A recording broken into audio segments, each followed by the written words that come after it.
Hi, this is Bob Oberg with Point Yacht Sales, and we're joined today with Captain George Gozdz. George is a professional fisherman and has been fishing the Caymas quite a bit. George, welcome to our virtual boat show. Could you give us a little bit of your background? I guide full time here in Stuart, Florida. I've been a guide for 15 years, and I also host a television show, Unfathomed, for the last 2 years. Prior to that, I hosted a television show called Real Time Florida Sportsman for 8 years, airing on the Sportsman Channel. Um, so, fished my whole life, grew up in Florida fishing, and turned that passion into a career, like I said, 15 years ago. Been fishing full time. It's always nice when you can take something you love and make a living off of it. It is. It is. It unfortunately it does become work, but I still there's not a morning that I wake up and I go out there. I'm not excited to get out on the water. So the last couple of years you've been fishing the new Caymas line of boats. How did you end up getting involved with Caymas? It's a new company. Did they come to you? How did that all work?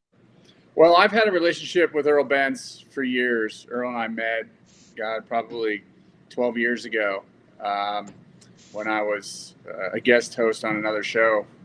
And so through Triton, Earl and I formed that relationship. He actually has a home here in Stuart, and we started fishing together. I was in a different boat line at the time, and he was running in charge of Triton at the time, so he got me on a Triton.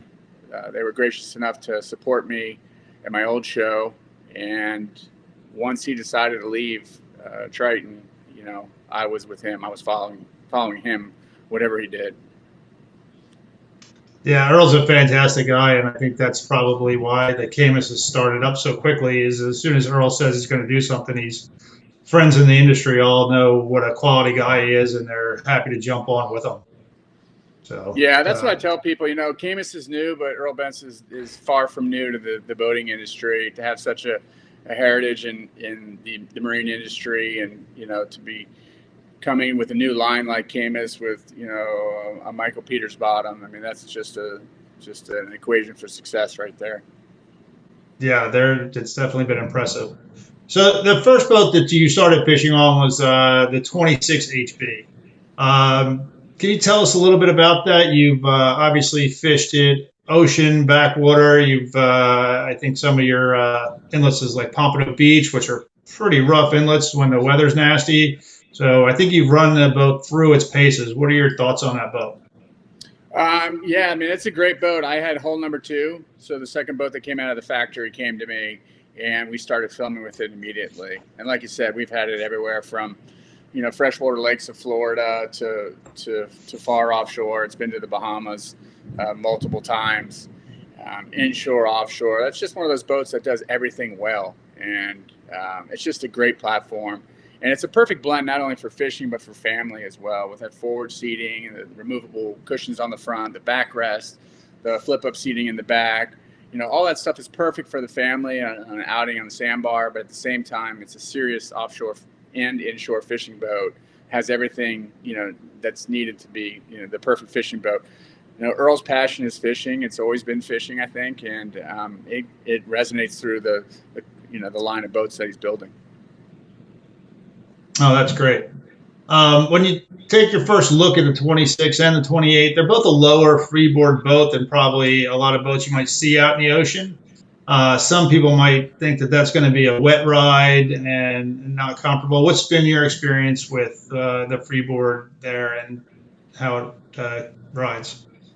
I mean, both these boats are classified as hybrid boats, so you're going to have that lower freeboard, but that Michael Peters design bottom, that double step, is an extremely dry boat, extremely dry. I mean, it is unbelievable how you could put two people in the back. You could have a crosswind, and that boat it's just a very dry riding boat. It does a great job of pushing the spray out, and all of his bottoms do. I've had some experience on the 34 as well, and some definitely some serious conditions offshore, and that boat does a great job as well at keeping you dry. So it's a good blend of a soft ride, an economical ride.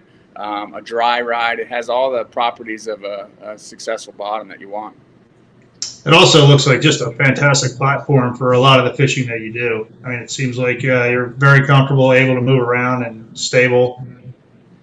Yeah, with the width of the boat as well, the last several years I've been fishing a 26-foot boat. Before this, I've moved up to the 28 with a beam over 9 feet on a bay boat, in a bay boat or a hybrid that's over, that's 28 feet long. That's huge. I remember back in the day when I was growing up, a 25-foot center console was a giant, fishing platform for offshore. So if you would ask me then, you're going to have a 28-foot boat to fish inshore, I would have laughed at you. But the platform is laid out well. It fishes well. There's plenty of room. So often you find in these bay boats and these hybrids that the room, it's just not there. And they laid it out so well that, there's room behind the console. There's room behind the leaning post. There's plenty of room on the foredeck, the aft deck. So it's well laid out, and I just absolutely love it. Again, you've run it through a lot of conditions.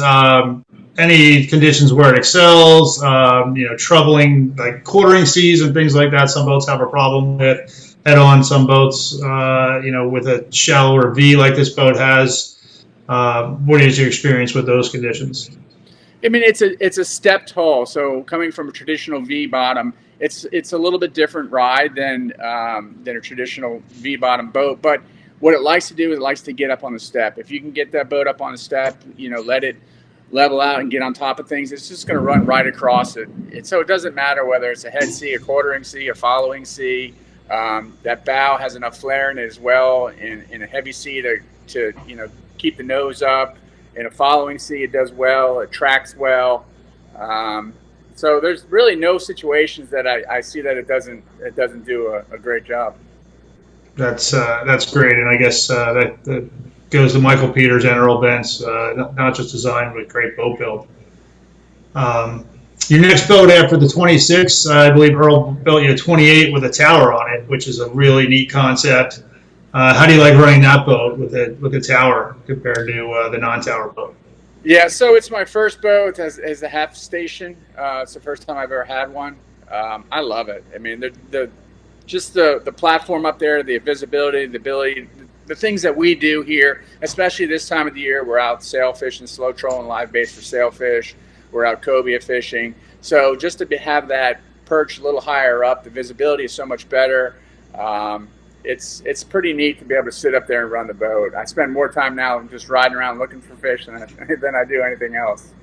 I just love it. I love being up there. Yeah, I'm sure you probably catch a few more fish because of the viewing angle. Yeah. And it's a comfortable ride up there. The boat is nice and wide, so with like a 9.4 beam, it's not a lot of rocking. It's very stable standing up there. You're not getting whipped around. It's a fun place to be.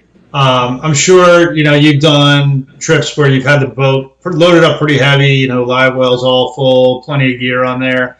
How's the boat ride when you get it loaded up? That's the interesting thing about the stepped hulls. It doesn't make much of a difference on the load. Once the back is aerated, once you get it up on plane, the fuel economy, regardless of load, is very similar. The ride quality is very similar. That's just a property of the step bottom. So it really doesn't matter on load, whether it's full fuel, live wells are full. I usually just use one live well. Most of the fishing that I do is live baiting. I fished all morning with 3 clients, and that's all we do is live bait. And 135-gallon well is plenty for me. I had probably 200 pilchards in one well. So I don't always carry around the weight of both wells, but usually full fuel, ice. I take 3 or 4 clients, and the fuel economy is great. And that kind of leads me into my next question. Watching some of your shows, what I thought was really interesting was how in the morning you'd be able to go out into the flats, throw out a net, catch some live bait, throw it in the live well, and then head right out into the ocean. There's not a lot of boats that you can do both of those on. Tell us a little bit about that and maybe why Caymas, you're able to do that with the Caymas and other boats you're not. Yeah, it's like we said, it's a hybrid. So being a hybrid, it's a perfect blend of inshore and offshore fishing. It floats shallow. I can be in less than knee-high water and get the boat in there with the troll. Just motor in with the trolling motor, get it super shallow. throw the net, but then easily run offshore. Pretty much if it's too rough for my Caymas, I really don't want to be out there, regardless of the size boat that I'm in. If it's too rough for that boat, I just don't want to be out fishing because it's not going to be comfortable. So there's really not conditions out there that I won't take it out in. But to have the ability to float shallow, to get in, to get the bait, and then to run offshore and be confident to be out in any kind of sea, that's what we do here. I'm right on the Indian River, right on the St. Lucie River. We have incredible inshore fishing, but at the same time, 6-10 miles offshore, we have just some world-class pelagic fishing. So I wanted a boat that does everything. This boat does everything well. That's super impressive and great to hear. I think that's what everybody was looking for when they designed the boat. So sounds like they met their expectations there. The next boat that Earl came out with is the new 341, which debuted in Miami. In fact, that's I met you down there for the first time. I think you have done a few of your shows on it, and they should be coming out soon. Certainly excited to see those. Can you tell us a little bit about the 34, which is a more of what people would consider an offshore fishing boat? How's that boat been for you? Yeah, it debuted at Miami, like you said. That was my first time with the boat as well. I was able to do sea trials the whole week down at Miami, taking people out in it, and then I actually ran the boat from Miami up to Stewart, made that 100-mile run in the boat, and then we took it for a 200-mile run to Chub Cay, and filmed 2 episodes of Unfathomed there, and I'm so impressed with that boat. I just can't tell you. With the combination of the power that was on there, just the ride quality, the fishability. I mean, we took it in the back bays, we anchored it up, we went bone fishing. We went offshore, we caught blue marlin, we were catching mahi and wahoo. Just well laid out, great riding boat. I mean, super dry, fast, efficient, soft riding. I mean, we left the inlet. The morning we left, it was blowing 18 to 23, which is a good gust for us. And it blew the whole way on the way to Chub Cay. And so it was rough. It was rough the entire time. And there was times where you came off of one wave and landed on another. And I just kind of cringed for a second, expecting a hard hit. And it never hit once hard, which is impressive. To have a nice soft ride, dry ride, and the fishability of that boat. I just can't wait. Earl went ahead and sold that one on me. I just can't wait to get that one down here so I can use it. Yeah, trade in that 28 for the next size up. Yeah, I'll take both. I still need my small boat so I can go snook fishing. Yeah. That boat is actually offered with a Seakeeper. It's certainly working its way into the smaller and smaller boat market. What are your thoughts on the Seakeeper on that boat? Is that something that you think people will need or people will want? Is it necessary?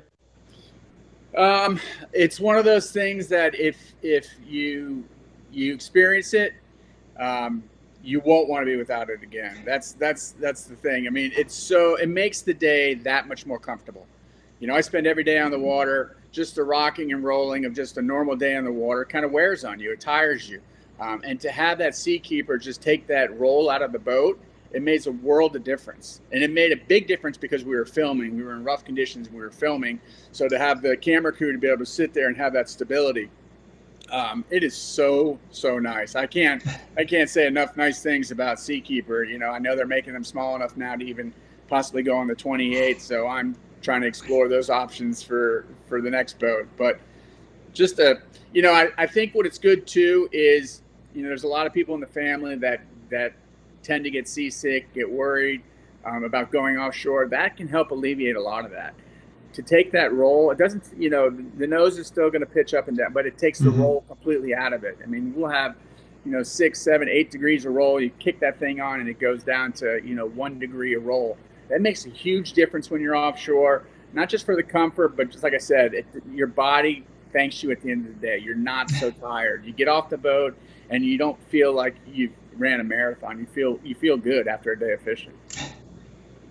Well, that's great to hear. I know there's some people out there that kind of think maybe it's cheating or you're not being a real man out in the ocean. But as you said, you feel better at the end of the day. Yeah. I'm sure it's safer when the boat's not rolling around. So that's great to hear that a veteran fisherman like yourself is in support of it. So Yeah. that's great to hear.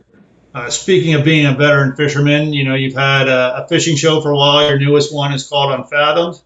I've been able to watch a bunch of them. I find it a great fishing show, and it's not just about the fishing, which has been, you go to some amazing places, you catch some beautiful fish.